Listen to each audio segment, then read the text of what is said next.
Satu-satunya kekhawatiran seorang gadis berusia 4 tahun adalah pangkuan pria tampan mana yang akan didudukinya. Pewaris takhta iblis berikutnya, dia dikurung di sebuah kamar kecil oleh Chunming. Dia juga mengalami perundungan dari sesamanya. Baru setelah ketiga pahlawan tiba dan mengalahkan Raja Iblis, adik laki-lakinya keluar dari kamar untuk pertama kalinya dan melihat Raja Iblis tergeletak di reruntuhan. Baru saat itu dia menyadari bahwa dia akhirnya bebas. Namun, tidak seperti cerita aslinya, bukan pangeran yang mengalahkan Raja Iblis. Pahlawan generasi pertama yang disebutkan dalam novel yang tersebar di sekitar mereka adalah roh yang berisi sihir tersimpan. Menurut akhir cerita aslinya, dia akan terpilih kembali sebagai Raja Iblis dan akhirnya mati di tangan pangeran. Bahkan jika dia melarikan diri sekarang, dia akan tertangkap dengan cepat. Sekarang dia adalah wanita dewasa yang cerdas. Dia pasti tidak akan mengulangi akhir cerita novel itu. Bahkan jika dia terbangun sebagai Raja Iblis nanti, dia akan sangat kuat. 3 orang di depannya sempurna untuk langkah pertama, rencananya. Di bawah perawatan cermat, adik laki-lakinya pahlawan berambut hitam Rich bangun lebih dulu. Dia mencengkeram kasar kerah baju adiknya dan menanyainya. Menjelaskan dengan suara gemetar bahwa dia adalah budak manusia yang diculik oleh iblis, padahal sihir di sekitarnya menunjukkan bahwa adiknya bukan orang biasa. Sebaiknya kau menjawab dengan jujur atau aku akan mengeksekusimu sebagai iblis. Apakah kau Raja Iblis tersembunyi? Dihadapkan pada kecurigaan pria itu, adiknya panik. Dia dengan cepat menjelaskan bahwa dia adalah setengah manusia, setengah iblis. Meskipun gadis di depannya memang terlihat lebih manusiawi, pria itu masih belum bisa sepenuhnya mempercayainya. Bagaimanapun, belum pernah ada makhluk setengah manusia, setengah iblis. Ibuku menyuruhku untuk merahasiakannya. Melihat gadis yang rapuh itu, jika dia punya orang tua mereka, tidak akan meninggalkannya di tempat berbahaya seperti itu. Tapi kenapa kau menyembuhkanku? Ibuku mengajariku aku tidak bisa berdiam diri saat seseorang sakit. Pria itu melihat sekeliling dan menyadari bahwa bukan hanya dia, tetapi juga teman-temannya telah diselamatkan. Melangkah keluar dari ruangan kakaknya menghela napas lega. Jantungnya hampir copot. Untungnya dia sudah mengantisipasi pertanyaan sang pahlawan. Namun setelah dipikir-pikir lagi sikap sang pahlawan bermasalah. Dia telah menyelamatkan mereka, namun alih-alih menunjukkan rasa terima kasih, dia malah mencengkeram kerahnya. Sepertinya rencana untuk memenangkan hati para pahlawan dan melarikan diri harus dilanjutkan keesokan harinya. Kakaknya pergi mengumpulkan barang-barang mereka. Anehnya Rich datang membantu. Dalam perjalanan kembali mereka bertemu dengan Archmage OS yang terbangun, yang bertanya dengan tatapan jijik, "Siapa anak pengemis ini?" Kakaknya kesal tapi tetap mempertahankan senyum manis. "Namaku kakak. Aku juga membawa ramuan dan perban. Kau terluka, biar aku obati lukamu." Hanya pendeta tinggi Caesar yang tetap tidak sadarkan diri, dia juga yang paling dikhawatirkan oleh kakaknya. Kekuatan suci dan kekuatan iblis adalah kekuatan yang berlawanan, dan dia adalah yang paling sensitif terhadap energi iblis dan yang paling memusuhi iblis di antara ketiganya. Meskipun demikian, kakaknya dengan cepat mengambil kotak P3 dan menuangkan ramuan ke lengan Caesar sebelum membalutnya. Tiba-tiba Caesar terbangun. Kakaknya berkeringat dingin takut ketahuan. Lalu dia mendengar Caesar berkata, "Apakah kau malaikat yang diutus oleh Dewa Cahaya?" Ketiganya yang hadir terdiam.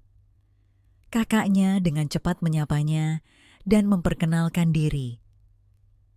Dengan demikian ketiga pahlawan itu terbangun.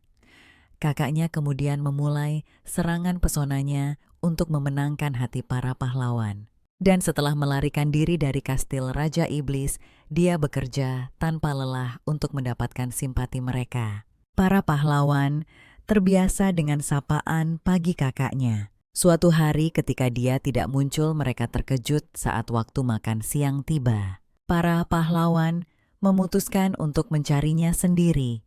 Mereka menemukannya tinggal di kamar yang bobrok, tampaknya terluka parah. Kakaknya terbangun lagi di tempat tidur yang hangat dengan Caesar duduk di sampingnya. Dia sudah pulih sepenuhnya. OS masuk sambil menggerutu. "Kenapa kamu masih tinggal di kamar bobrok itu? Lalu kita musnahkan semua iblis. Tinggal di tempat seperti ini adalah alasan kamu sakit."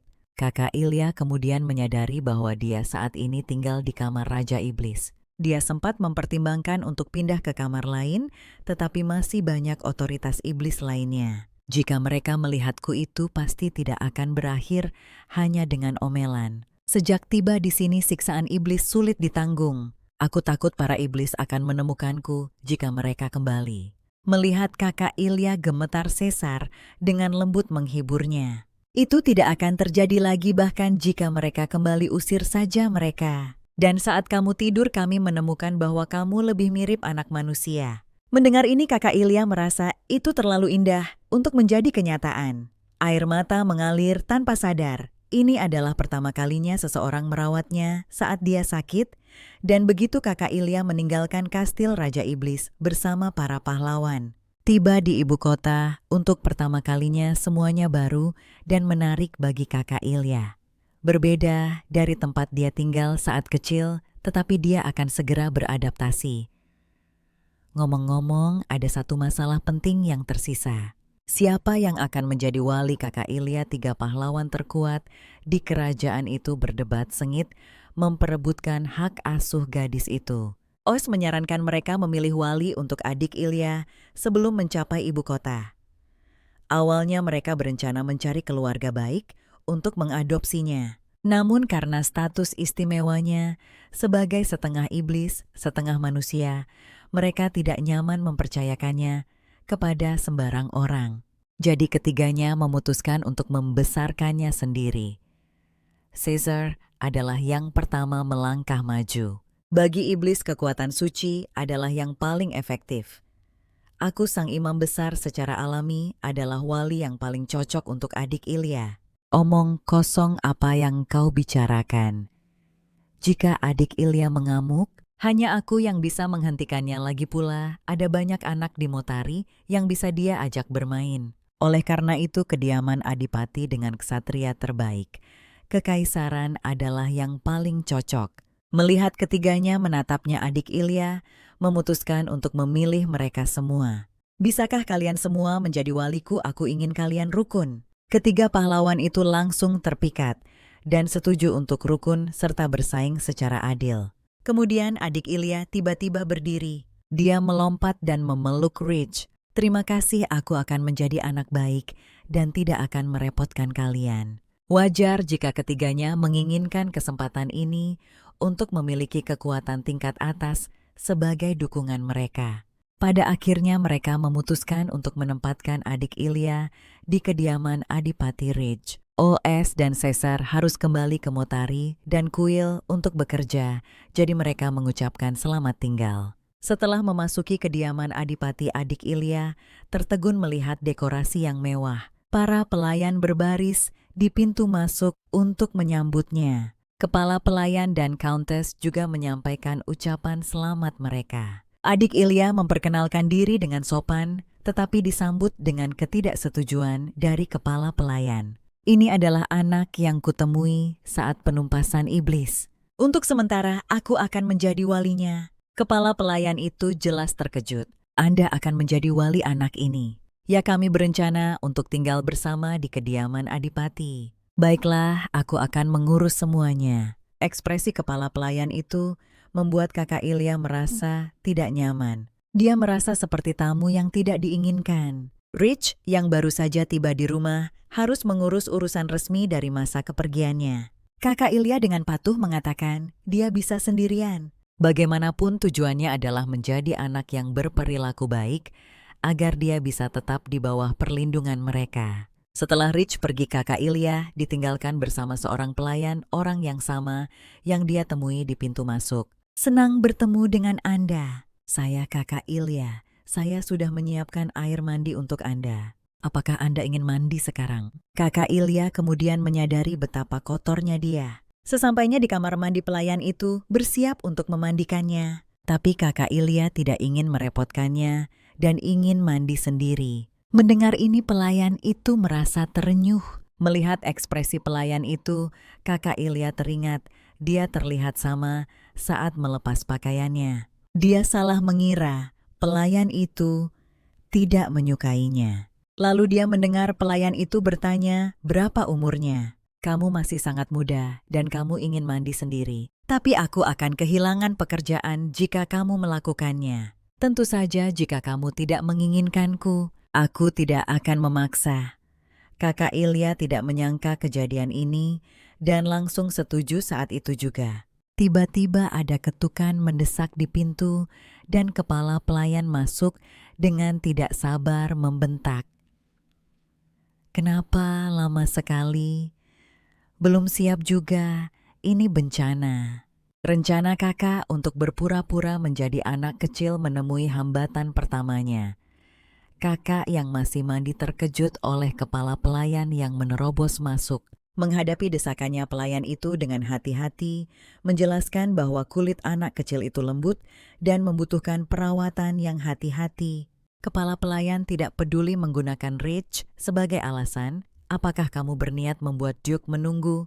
Mengabaikan kepala pelayan itu terus mengeringkan kakak dengan hati-hati yang semakin memicu kemarahan kepala pelayan. Sudah kubilang cepat, dia merebut sisir dan dengan kasar mulai menyisir rambut kakak, hampir merobek kulit kepalanya. Dia terus memarahi anak baik mendengarkan orang tua. Kakak tahu kepala pelayan sengaja mengincarnya.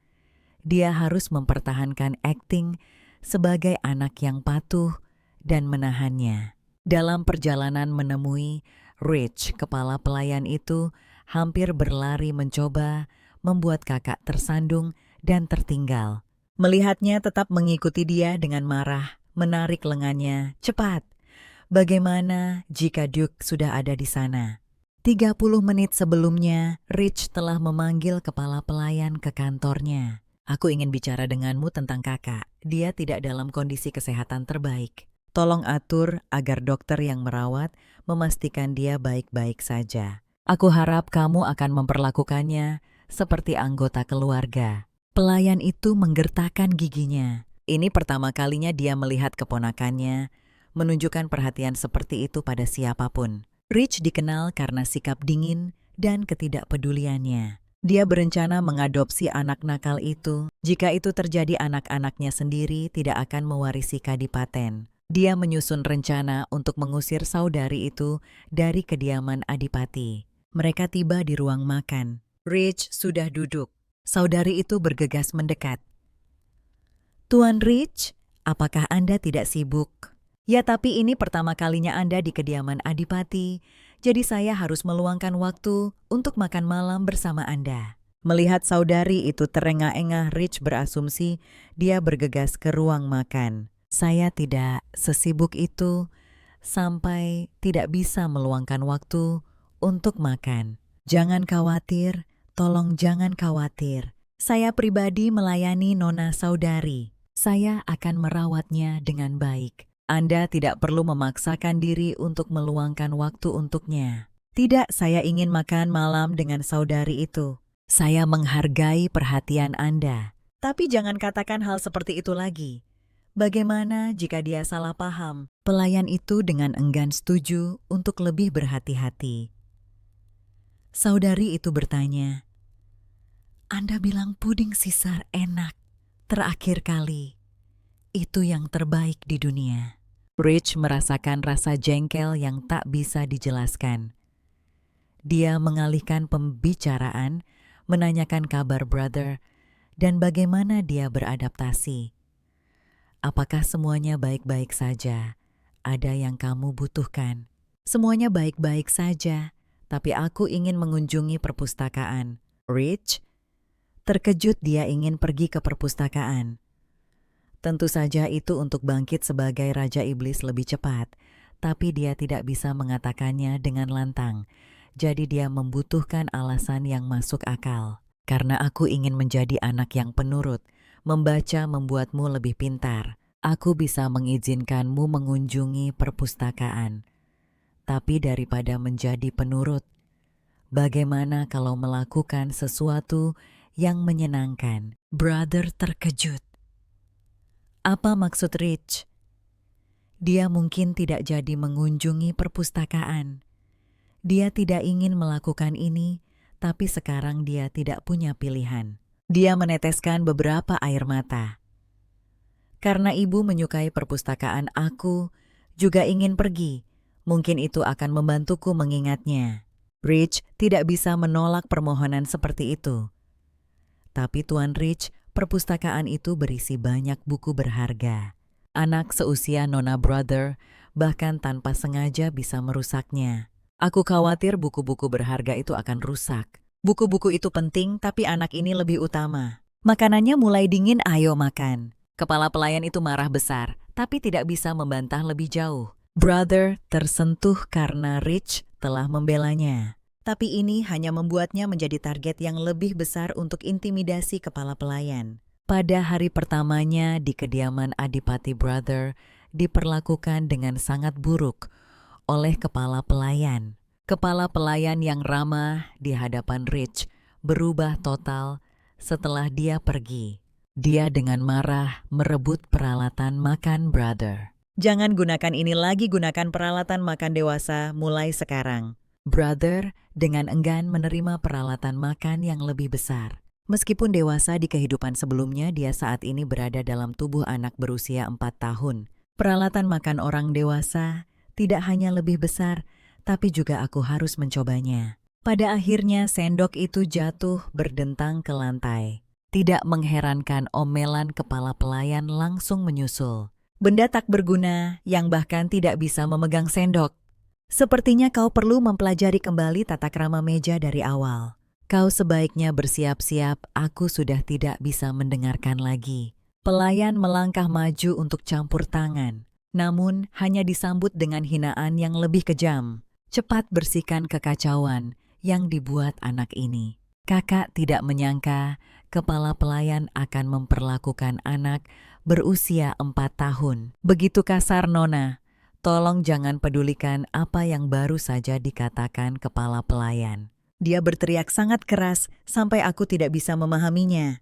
Itu kecelakaan, aku tidak sengaja menumpahkan makanan. Melihat betapa pengertiannya kakak pelayan itu, merasakan simpati yang mendalam. Kalau begitu biarkan aku menyuapimu, Mississippi. Setelah makan, kakak pergi ke kamarnya. Dibandingkan dengan gudang di kastil Raja Iblis, tempat ini sangat mewah. Dalam kegembiraan sesaat dia merobek kerah pelayan itu. Tidak apa-apa, Mississippi. Aku bisa menjahitnya nanti. Kakak kemudian menyadari ada yang tidak beres. Dia baru berusia 4 tahun. Dia tidak mungkin punya kekuatan sebesar itu. Lagi pula pakaian pelayan itu terlihat sangat murah. Tapi ranjang Duke benar-benar luar biasa. Dan dia punya ruang pribadinya sendiri. Kakak tidak ingin kehilangan kebahagiaan yang baru ditemukan ini. Jadi dia harus akur dengan para pahlawan dan mencoba membuat mereka semua menjadi pelindungnya. Kedua, dia harus menghindari pemeran utama pria dalam novel itu. Dalam cerita aslinya, dia mati di tangannya. Sebaiknya menghindarinya. Ketiga, dia perlu mempersiapkan kemandirian. Dia tidak bisa hidup bersama para pahlawan selamanya. Dia perlu menabung cukup uang.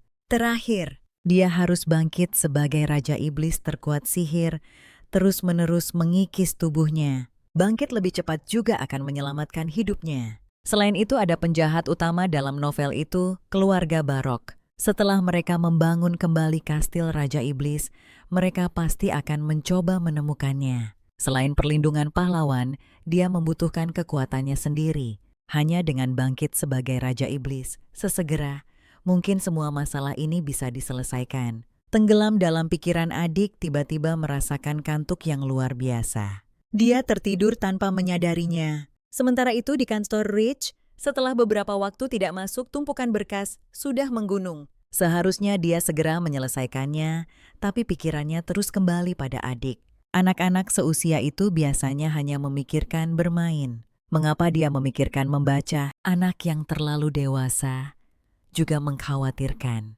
Dia perlu mencari kesempatan untuk berbicara dengan OS dan Cesar. Dia segera menulis surat untuk dikirim oleh asistennya. Juga menanyakan apa yang biasanya disukai anak-anak seusia itu untuk dimakan.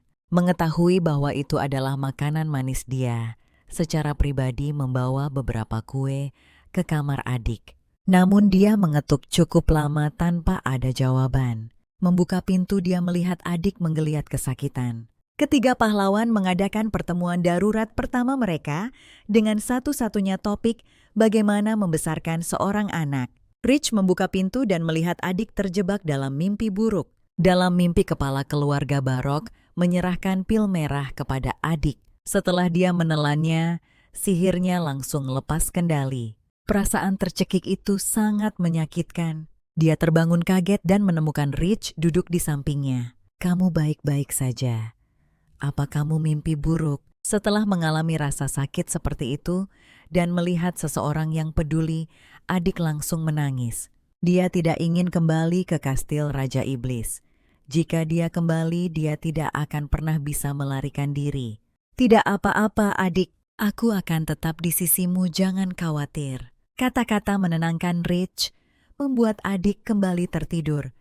Tapi tangannya masih memegang erat tangannya. Keesokan harinya adik terbangun dan melihat Rich masih di sisinya. Apa yang dia katakan kemarin tentang tidak akan pergi ternyata benar. Melihat adik sudah bangun, Rich hendak memanggil dokter. Tidak perlu. Aku sudah lebih baik. Meskipun kamu merasa lebih baik, kamu tetap perlu diperiksa. Mungkin ada sesuatu yang salah yang tidak kita ketahui. Jika kamu anak baik dan membiarkan dokter memeriksamu, kamu bisa pergi ke perpustakaan setelah pemeriksaan dokter.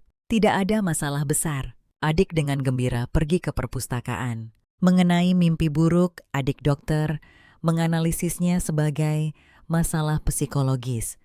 Mungkin itu adalah trauma yang tersisa dari masa-masanya sebagai budak di kastil Raja Iblis yang menyebabkan mimpi buruk berulang. Rich harus terlebih dahulu meredakan kecemasan adik. Dia ingat adik selalu mengatakan dia ingin menjadi anak yang berguna baginya. Hal yang paling meresahkan mungkin adalah ditinggalkan. Kita harus lebih memperhatikan emosinya mulai sekarang. Dia sangat pengertian dan menyembunyikan semua perasaannya. Os dan Cesar tiba di kediaman Adipati. "Saat ini karena kalian berdua sudah di sini, aku akan langsung ke intinya." Rich kemudian menceritakan kepada mereka tentang apa yang terjadi tadi malam dan diagnosis dokter. Luka-luka akibat kekerasan jelas tidak sembuh secepat itu. Selama kita menghilangkan kecemasannya, dia tidak akan mengalami mimpi buruk.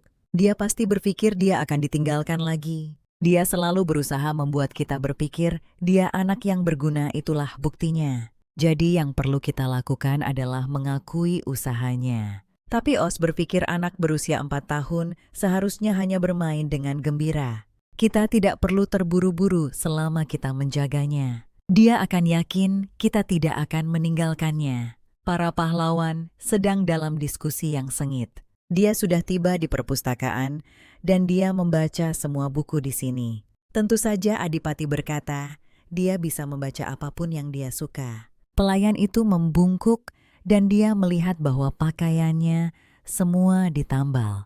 Setelah dia merobek pakaianmu terakhir kali, dia mengamati pelayan lain di kediaman itu. Mereka semua sama mengingat kepribadian Rich. Dia tidak akan pelit dalam anggaran pelayan. Jadi satu-satunya orang di rumah Adipati yang punya pakaian mewah adalah kepala pelayan. Jika dia memberitahu Rich tentang ini, apakah Rich akan mempercayainya? Dia khawatir. Pelaku tiba di lokasi. Apa yang sedang kamu lakukan? Buku-buku di perpustakaan ini sangat berharga. Tolong jangan menyentuhnya sembarangan. Dan hati-hati saat berjalan. Dia tahu kepala pelayan itu sedang mencari masalah. Buku-buku ini terlihat seperti akan busuk jika kusentuh. Asisten itu hendak membawanya pergi. Ekspresi kepala pelayan langsung berubah saat mendengar itu. "Saya akan segera mengantar nona muda ke sana." Suara itu membuat bulu kuduknya merinding begitu dia tiba di ruang pertemuan. Dia melihat tumpukan buku di belakang mereka. Apakah kamu sudah makan dengan benar? Nah, ngomong-ngomong apa yang dilakukan anak 4 tahun di perpustakaan. Dia seharusnya berlarian dan bermain di bawah sinar matahari. Dia cemberut. Aku ingin membantu orang dewasa. Kalau begitu, apakah kamu belajar keras di perpustakaan? Ngomong-ngomong soal buku, dia bertanya tentang tumpukan buku di meja. Itu buku-buku Rich. Kamu tidak perlu khawatir tentang itu. Lalu mereka duduk untuk membahas pendidikannya. Dia masih muda. Lebih baik mengajarinya melalui permainan. Setiap profesi bisa dipelajari melalui bermain. Dia merasa sedikit enggan dengan ide itu. Lagi pula usia mentalnya sudah 20 tahun. Bagaimana dia bisa melakukan hal seperti itu? Namun dengan cara ini dia bisa memberitahu semua orang tentang tirani kepala pelayan. Kalau begitu kamu harus berperan sebagai pelayan. Kenapa pelayan Ayo main permainan penyihir? Tentu saja dia tidak bisa mengungkapkan tujuan sebenarnya. Karena para pelayan merawatku, setiap hari aku juga ingin memahami mereka. Baiklah, mari kita lakukan itu. Maka ini adalah pertama kalinya dia menentang kepala pelayan. Itu semua untuk membantu tukang kebun tua. Kepala pelayan sangat marah setelah mengetahui betapa baiknya Rich padanya. Rich tidak berniat berbagi kasih sayangnya dengan keponakannya. Ini membuatnya semakin bertekad untuk mengusirnya dari kediaman Adipati. Buatkan dia seragam pelayan. Selama aku di sini, hidupmu tidak akan tenang. Setelah mendapat izin untuk permainan edukasi dia, terus memikirkan cara memberi pelajaran kepada kepala pelayan. Tiba-tiba sebuah ide cemerlang muncul di benaknya. Karena mereka akan memainkan permainan profesi, dia perlu memeriksa perlakuan terhadap para pelayan terlebih dahulu. Jadi dia meminta seorang pelayan untuk membawanya ke dapur. Dia bahkan mengenakan celemek agar terlihat lucu. Seperti yang diduga, kondisi di dapur juga sangat buruk. Bahkan kuda-kuda di kandang pun tidak punya camilan. Tidak ada yang berjalan dengan semestinya. Setelah meninggalkan kandang, dia mendengar suara kepala pelayan. Bukankah sudah kubilang untuk menanam mawar merah? Dia melihat mawar merah di petak bunga dan mengerti. Kepala pelayan menggunakan alasan-alasan tidak masuk akal ini untuk mencari-cari kesalahan. Cacian saja tidak cukup, dia bahkan menggunakan kekerasan fisik. Di bawah penindasan kepala pelayan, para pelayan di kediaman itu sangat menyedihkan. Sama seperti saat dia kembali ke kastil Raja Iblis, kakaknya tidak tahan lagi. Sebuah penyiram tanaman diletakkan di dekatnya. Berpura-pura menyapa kepala pelayan kakaknya, menendangnya, hingga terbalik membasahi kepala pelayan itu. Segera mengalihkan amarahnya, apa yang kau lakukan? Apa kau tahu betapa mahalnya gaunku? Maaf, aku hanya ingin menyapamu. Jika aku harus minta maaf karena mengotori gaunmu, bukankah kau juga harus minta maaf pada tukang kebun? Aku menginjak celananya tadi. Itu kecelakaan. Apa kau tahu cara bicara yang benar? Lain kali belajarlah meminta maaf dengan tulus. Kepala pelayan berbalik dan pergi. Ini mengejutkan kakak yang mengira akan dipukul. Tukang kebun sangat berterima kasih. Nona, saya ingin membalas budi Anda, tapi saya tidak punya apa-apa. Tolong terima ini sebagai tanda terima kasih saya.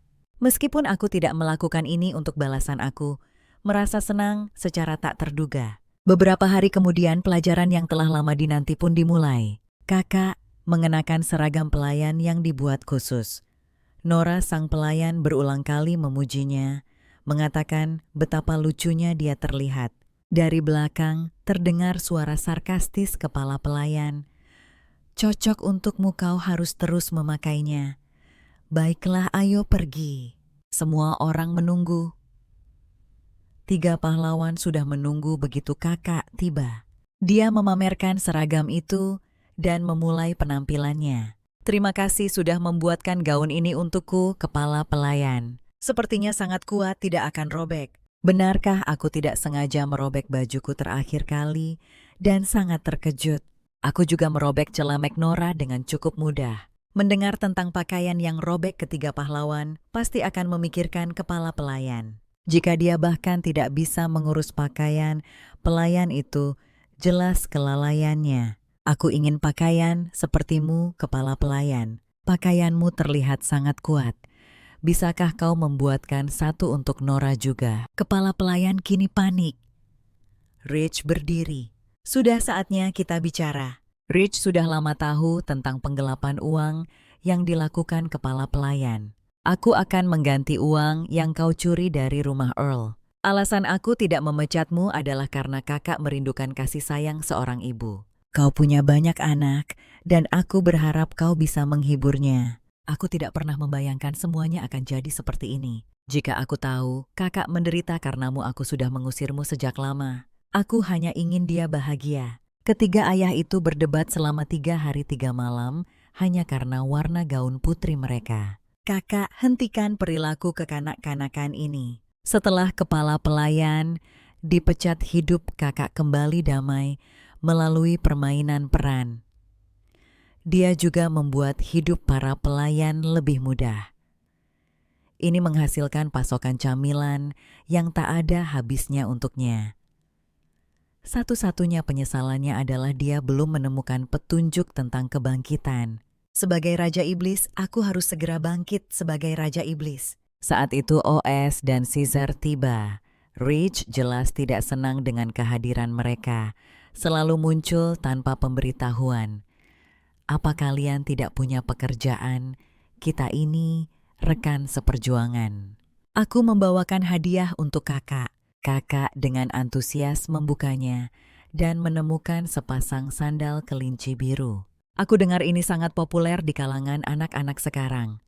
Kebetulan aku lewat dan membelinya. Lucu kan? Dengan semua orang menatap penuh harap, kakak memakai sandal itu tanpa diduga. Sandal itu tidak hanya lucu, tapi juga berdecit setiap kali melangkah. Ini sangat memalukan bagi kakak yang sebenarnya sudah berusia 20 tahun. Saat mereka bersiap membawa kakak ke taman, seorang ajudan datang dengan pengumuman.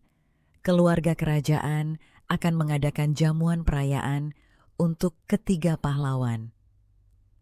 Para bangsawan tidak menawarkan bantuan apapun selama penumpasan iblis. Setidaknya mereka bisa memberi kami dukungan saat itu. Sekarang mereka hanya pamer. Jika kita pergi, kita harus membuatkan gaun untuk kakak. Mendengar ini, ketiga ayah itu langsung bertindak. Perdebatan sengit pecah mengenai warna gaun itu. Mereka berdebat sepanjang sore tanpa mencapai kesimpulan. Jika begini terus, pestanya akan selesai sebelum mereka memutuskan. Kakak dengan tegas turun tangan. Aku ingin gaun kuning. Ini akhirnya mengakhiri pertempuran epik itu. Malam itu kakak menemani para pahlawan ke istana kerajaan. Kemegahannya membuat kediaman Adipati Rich terlihat kecil. Ruang dansa itu penuh sesak dengan orang-orang. Aku takut karena ini pertama kalinya aku berada di tempat dengan begitu banyak orang. Aku tahu Rich Caesar dan Hilburnsia menjagaku. Begitu aku memasuki aula perjamuan, aku mendengar semua orang berbicara. Mereka bilang, aku adalah anak yang dibawa kembali dari kastil Raja Iblis. Mereka semua ketakutan. Aku tidak takut dengan para pahlawan di sisiku. Terima kasih atas pengabdian Anda yang luar biasa dalam pertempuran ini. Itu pasti kaisar kekaisaran. Di sampingnya ada permaisuri dan pangeran kedua. Kalau begitu, itu pasti pangeran pertama, karakter utama novel itu. Pangeran pertama lahir dari permaisuri. Dia juga satu-satunya murid kekaisaran. Setelah permaisuri meninggal, pangeran pertama ditindas oleh permaisuri. Jadi dia terlihat sangat tidak percaya diri sekarang. Jadi ini anak yang kau bawa kembali dari kastil Raja Iblis. Aku segera menyapanya. Beberapa saat kemudian, aku terbaring kelelahan di sofa di ruang tunggu. Para pahlawan ditarik ke sana kemari sepanjang malam. Terlalu berisik, jadi aku meminta untuk tinggal bersama para pelayan. Aku masih mengeluh ketika tiba-tiba aku merasa terbayangi. Aku mendongak dan melihat itu adalah pangeran pertama. Aku hanya ingin mencari tempat di mana tidak ada orang. Akan merepotkan jika tinggal bersamaku. Aku akan pergi sekarang, meskipun pada akhirnya aku akan mati di tangan pangeran pertama. Bahwa aku masih menghentikannya. Bagaimanapun dia adalah karakter favoritku saat aku membaca novel itu. Aku tidak tega melihatnya diintimidasi. Jangan pergi, ayo bermain bersama untuk melindungi gadis itu. Pangeran pertama menentangku untuk pertama kalinya melihat situasinya, tapi dia mengingatkanku pada diriku sendiri. Sendirian di kastil Raja Iblis, anak laki-laki yang sudah lama diintimidasi itu tidak mengatakan apa-apa, meskipun dia diminta untuk tinggal. Aku mati-matian mencoba mencari sesuatu untuk dibicarakan. Matamu sangat indah. Seperti permata merah, mereka juga terlihat seperti ceri yang berkilauan. Saat itu pangeran kedua yang menyebalkan masuk. Mata seperti monster, aku yakin dia punya darah iblis yang bercampur. Bagaimanapun, itu adalah garis keturunan kerajaan yang menurun. Melihat pangeran pertama tetap diam, dia menjadi semakin agresif. Apa kau mengabaikanku sekarang? Apa aku salah? Bantah aku jika kau bisa. Aku tahu pangeran pertama merasa tidak aman dengan warna matanya. Kaisar dan permaisuri menjalani pernikahan politik. Mata merah adalah simbol keluarga permaisuri, tapi pangeran pertama adalah batasan terakhirku. Tidak ada yang membelanya saat pangeran kedua menghinanya seperti itu. Dia pasti benar-benar terisolasi di istana. Hentikan, siapa kau berani ikut campur? Jangan berpikir kau setara dengan mereka, hanya karena para pahlawan membawamu ke sini. Para bangsawan tidak kalah penting dari para pahlawan. Perayaan kemenangan ini seharusnya tidak terjadi sejak awal. Mendengar ini membuatku semakin marah. Apa yang dilakukan para bangsawan saat para pahlawan bertarung? Jika bukan karena para pahlawan melindungi kita, bagaimana yang mulia dan permaisuri bisa aman? Jika itu aku pasti akan berterima kasih kepada orang-orang yang menyelamatkanku. Aku tidak melihat siapapun selain para pahlawan. Di kastil Raja Iblis, apa yang dilakukan para prajurit kerajaan saat itu? Dan mata pangeran pertama tidak mengerikan, mereka berkilau seperti permata. Pangeran kedua yang marah mencoba memukulku, tapi pangeran pertama meraih tangannya. Para bangsawan mundur sambil menyerahkan pertempuran kepada para pahlawan. Bukankah itu kebenarannya? Mendengar keributan itu, semua orang mendorong membuka pintu. Pangeran kedua segera berpura-pura menjadi korban. Pergelangan tanganku sampai memerah. Permaisuri langsung memarahi pangeran pertama. Dia tidak membela diri, ini akan jadi sangat buruk. Aku dengan sigap melangkah di depannya. Pangeran pertama tidak melakukan kesalahan apapun. Pangeran kedua hendak memukulku, pangeran pertama melindungiku. Itulah sebabnya dia meraih pergelangan tangan pangeran kedua. Mendengar ini wajah Rich Caesar dan Hilbernsia langsung muram. Dia juga mengatakan pangeran pertama tidak berharga, bahwa dia hanya berasal dari keluarga kerajaan yang sedang merosot. Aku mendengar semua ini sendiri. Pangeran kedua masih menuduhku berbohong. Aku baru saja tiba di kekaisaran, jadi aku tidak tahu apa-apa tentang mata merah keluarga yang mulia permaisuri. Apakah mungkin seorang anak bisa mengarang kebohongan seperti itu? Agak sulit dipercaya. Hanya beberapa kata ambigu dari seorang anak, tapi apa yang dikatakan pangeran kedua kepada pangeran pertama sangat berbahaya jika sampai menyebar.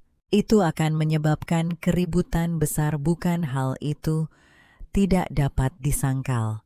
Keluarga permaisuri hanya memiliki pangeran pertama sebagai keturunan. Kata-kata menghina seperti itu pasti akan menimbulkan dampak besar. Aku baru saja akan mengatakan sesuatu untuk menghibur pangeran pertama, tapi tiba-tiba mulai batuk hebat. Tapi masalahnya belum terselesaikan. Jika aku pergi sekarang, pangeran pertama akan sendirian lagi. Pangeran pertama tidak melakukan kesalahan apapun. Aku tidak berbohong, pangeran kedua ingin memukulku. Aku takut. Untung saja pangeran pertama menolongku. Para pahlawan melihat betapa putus asanya aku ingin kembali ke kediaman dan bersikeras untuk pergi. Meskipun kaisar berulang kali mencoba membujuk mereka untuk tinggal, ini membuat kaisar sangat tidak senang. Dan dia melampiaskan kemarahannya pada pangeran pertama. Ini semua salahmu karena keluarga kerajaan telah dipermalukan. Kata-kata ini tidak diragukan lagi membuat pangeran pertama merasa semakin rendah diri. Itu salahnya sehingga aku ditempatkan dalam posisi sulit. Tubuh yang begitu rapuh, namun dia melindungiku. Dia tidak bisa begitu saja membiarkanku pergi seperti itu. Jadi dia mengejar kami dan meminta para pahlawan untuk mengizinkannya meminta maaf. Terima kasih, sekarang aku sudah membuat rencana dengannya untuk mengunjungi kediaman dan bertukar pikiran.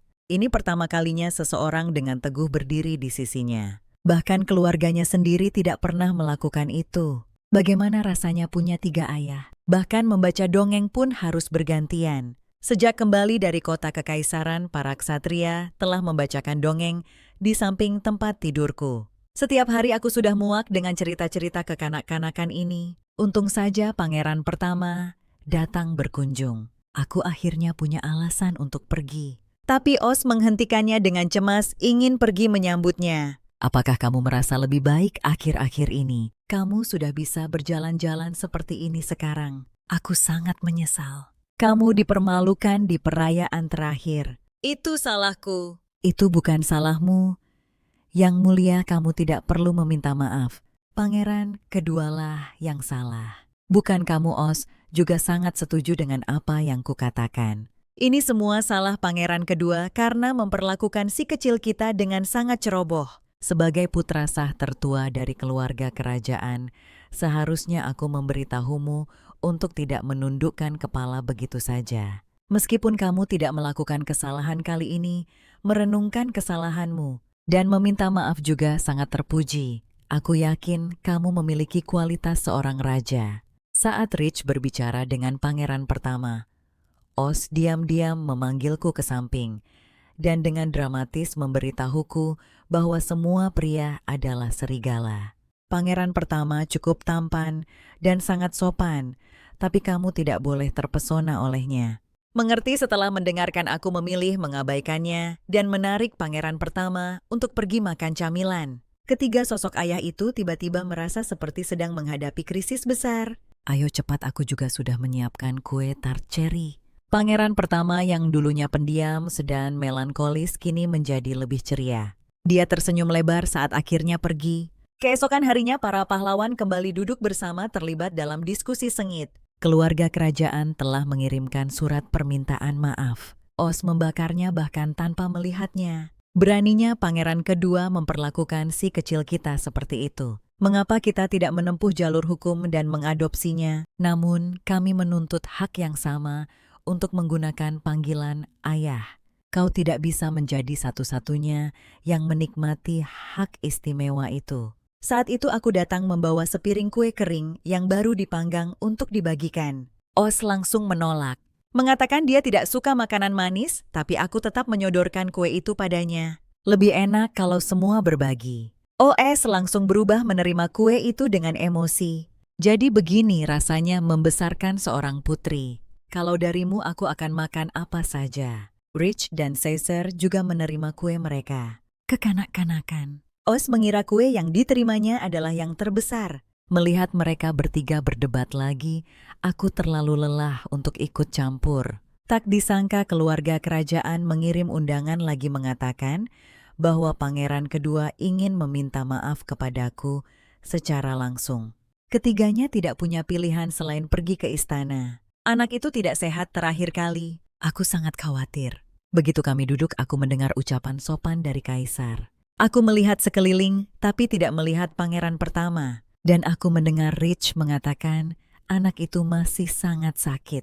Bagaimanapun juga, hanya untuk sampai ke sini saja sudah sulit. Aku menangkap isyarat itu dan pura-pura batuk. Berapa lama lagi aku harus tinggal bersama pangeran kedua? Aku takut. Permaisuri dengan cepat menimpali.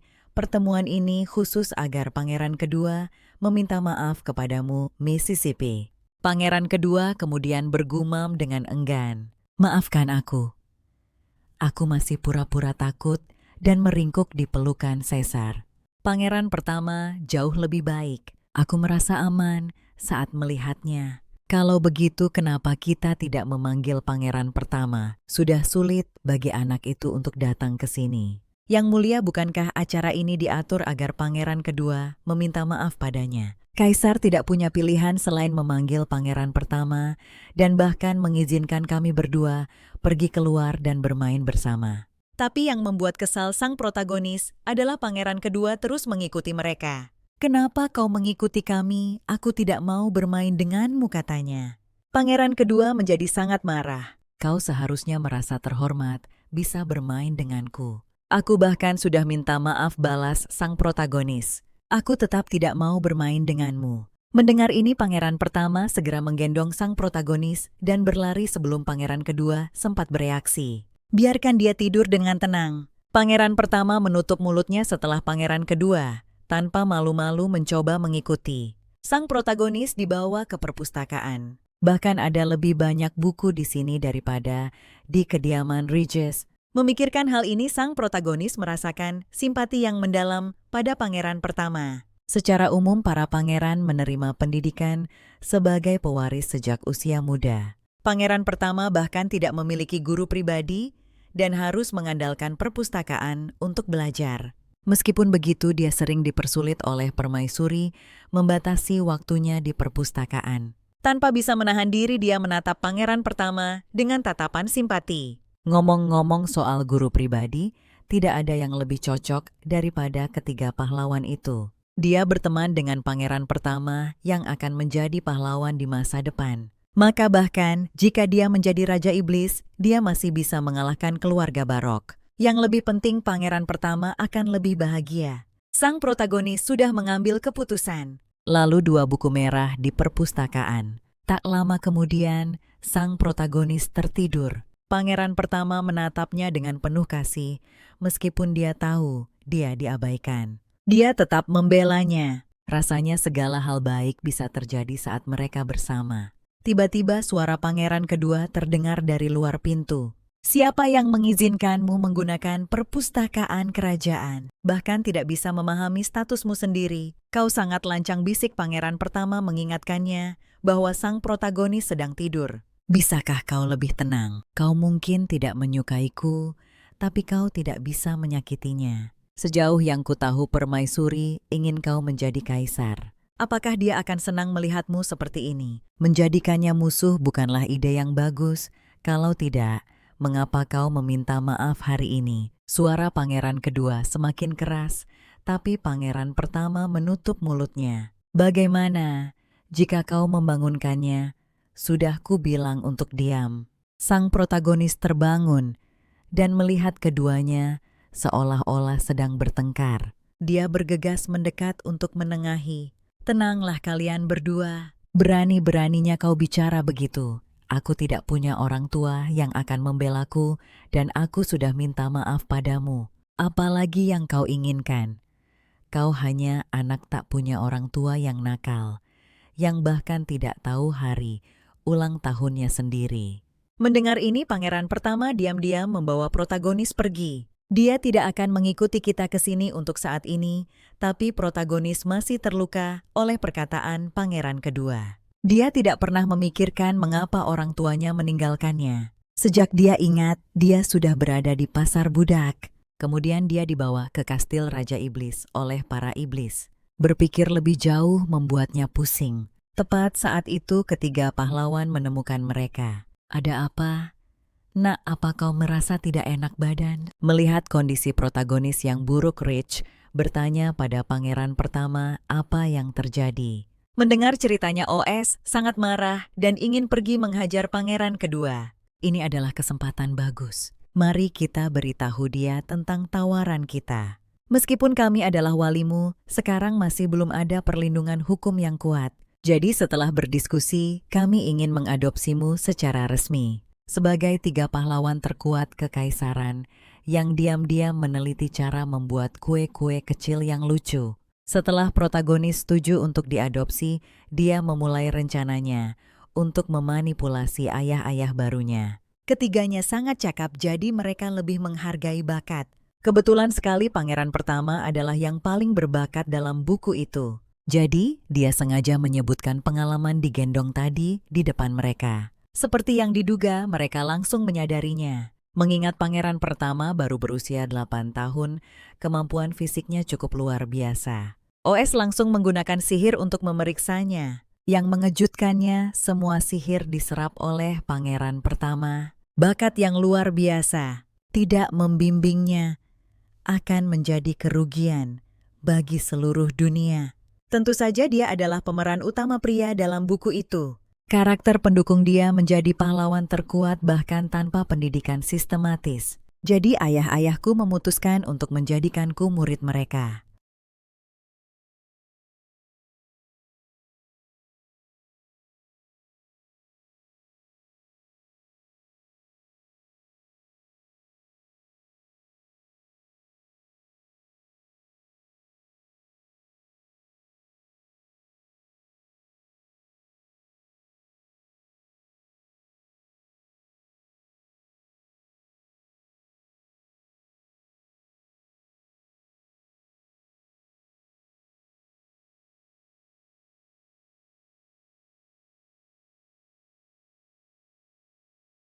Tak lama kemudian kami selesai membuat kue ulang tahun.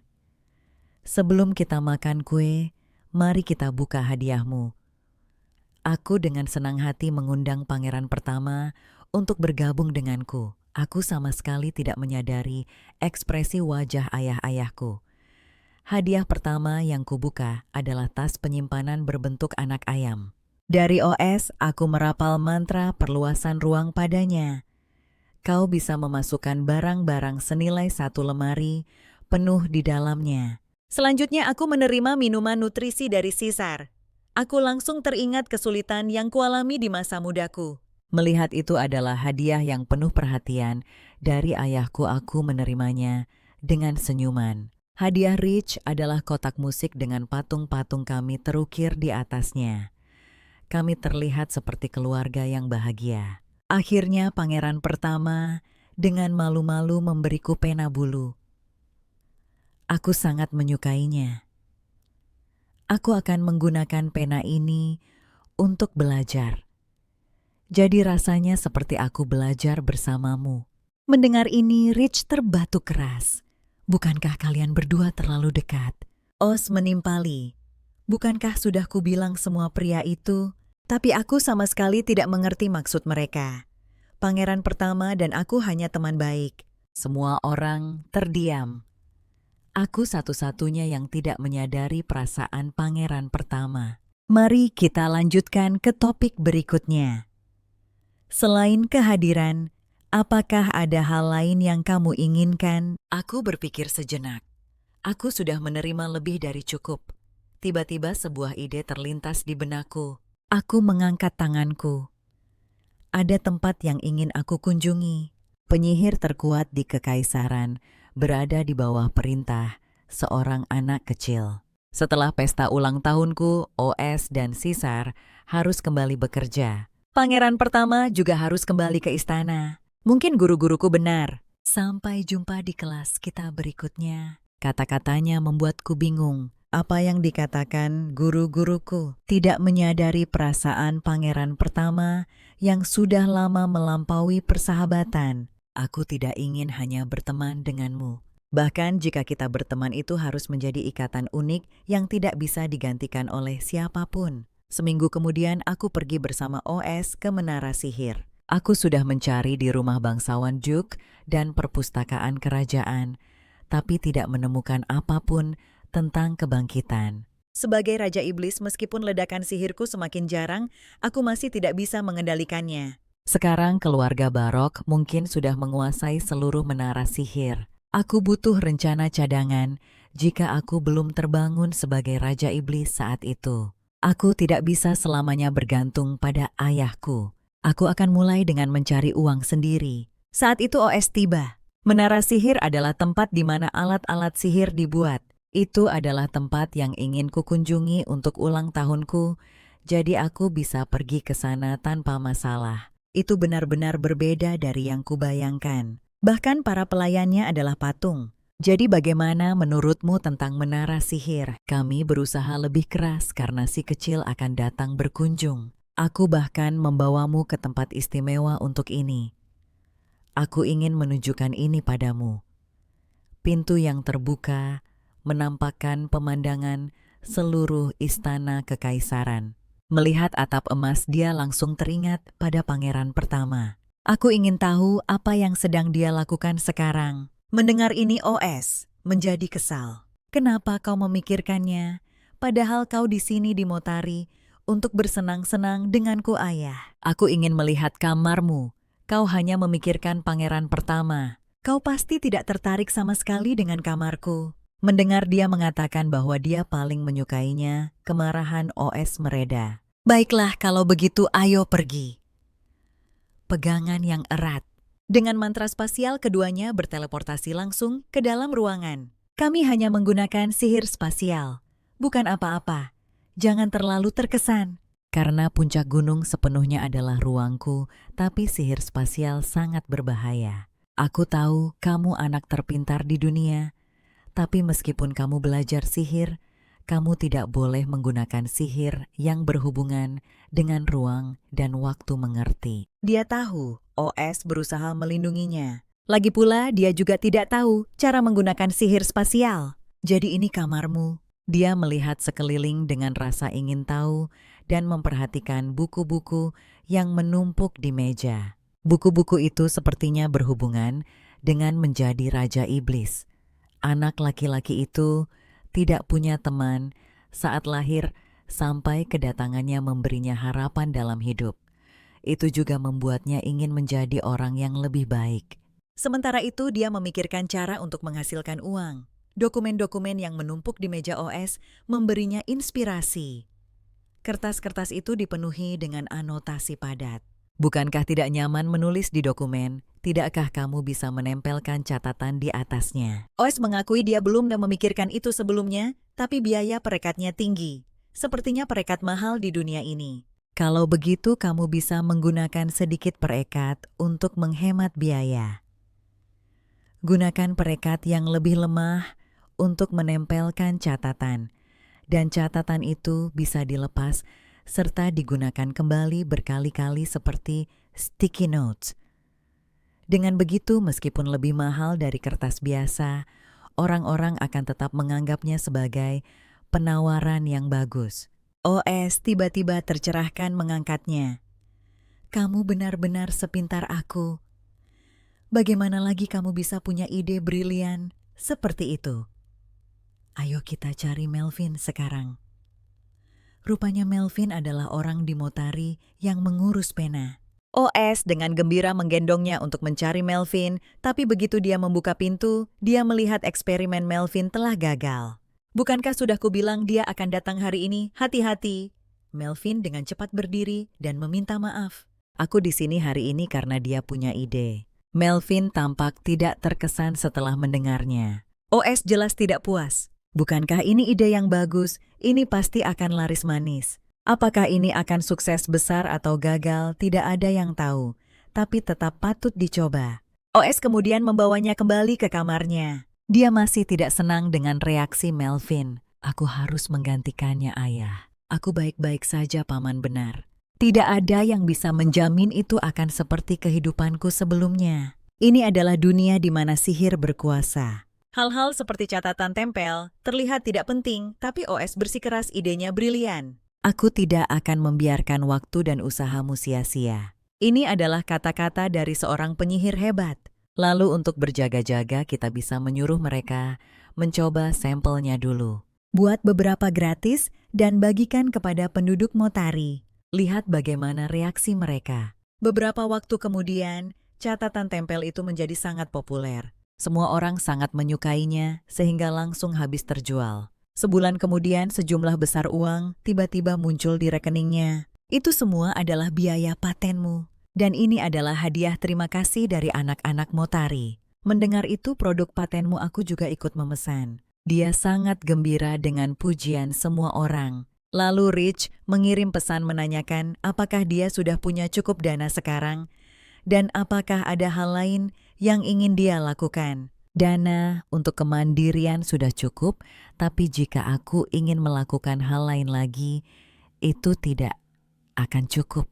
Tapi kamu mendapat dukungan penuh dari ketiga ayahmu. Jika kamu butuh bantuan, Datanglah pada kami kapan saja. Tapi dana paten terlalu transparan. Jika aku mengumpulkannya sebagai dana independen itu, tidak akan memengaruhi siapapun. Aku khawatir bagaimana cara melakukannya. Dan kemudian Rich tiba. Sepertinya kamu juga banyak pikiran hari ini.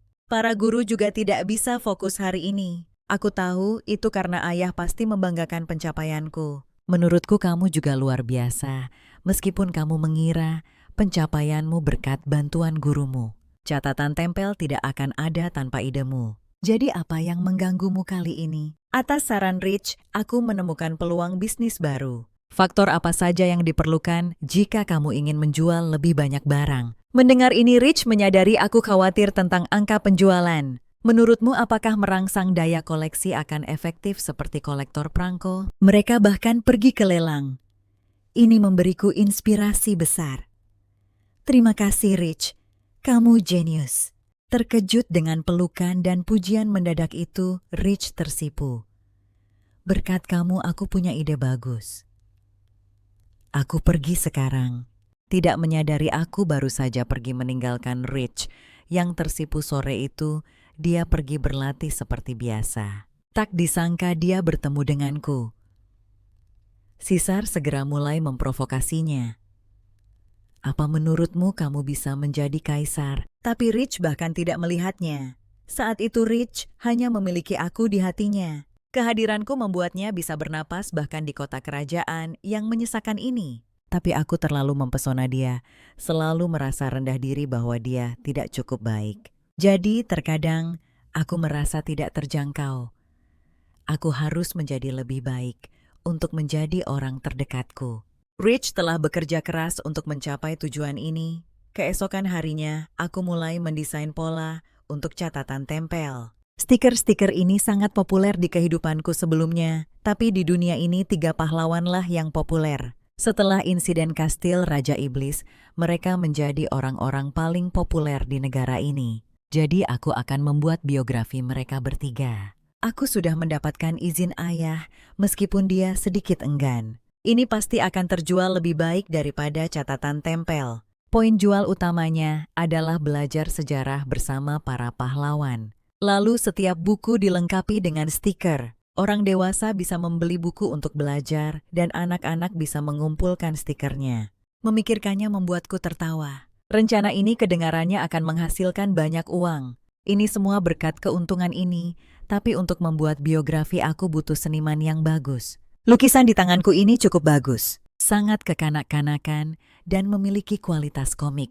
Tapi aku mencari di seluruh buku dan tidak bisa menemukan nama ilustratornya. Akhirnya aku menemukan ilustrator aslinya di halaman dalam. Moore dan adiknya hidup dalam kemiskinan. Pada hari adiknya menikah dengan pria yang dicintainya, mereka tewas secara tragis dibunuh oleh iblis yang menyerang. Marah besar Moore bergabung dengan pasukan penumpas Raja Iblis. Dia kemudian menjadi terkenal karena penggambaran medan perang yang sangat hidup. Aku tidak akan membiarkan Moore menderita nasib yang sama lagi. Aku akan mengeluarkannya dari penerbitnya saat ini dan memberinya lingkungan yang lebih baik untuk menggambar. Ayah menerimanya tanpa syarat apapun. Aku juga ingin membantu mereka yang membutuhkan. Aku ingin berbagi kebahagiaan yang kumiliki sekarang.